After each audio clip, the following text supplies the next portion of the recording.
district hospital monitoring committee amadi Jiribam da laiba tongan ba organization single loinana changsilakpa khongjanggi matungina hokhiba January gi tang 9 da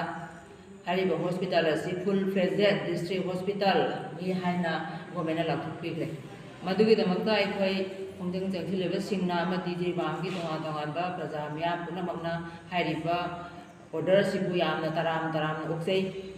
tabutabu akhoi na numit aduda thamjagi ba wafam gi matungina numit tarani gi manungda hariba full fledged district hospital ama oibagi masak mathum loinana matik chaba semo grade suba semo ama amadi MS thambiu haina wafam ji thamjagi bani aduga karigumba hariba full fledged district hospital oibagi masak mathum amadi matik chaba doctor matik chaba semo amadi MS thambidaba taragadi akhoi makha taba khongjang kaya changsinggani haina thamjagi bani adugo hariba numit adu ngasidi numit tarani hokre asi phawbada mari leina hariba wafam asida karigumba response amada pibirektre adugi ju mathakta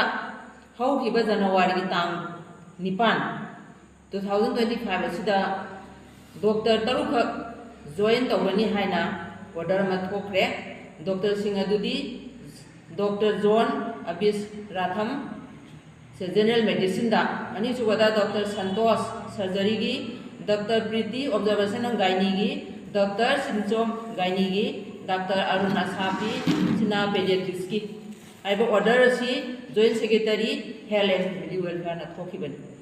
hariba Dr. Singh si Jiribam tu join tawni hana thokibani adu ngasi January gi tang 25 kunmapan yoro phawbada join tawrate sina karamba mawong da thoiba order no aduga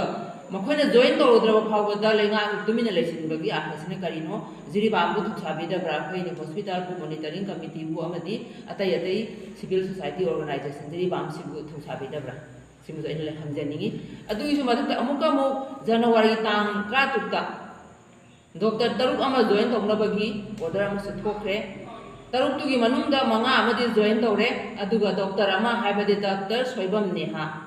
ma hoji Delhi da further study gi damakta leiribani asigumba mafam asida join ju tawba sungya yaroidraba doctor ama bu hariba list asida yawsa leirusina kari marangino sina karambano sina si chu amuk akhoi yam ne benja de mase koi taseng la thibani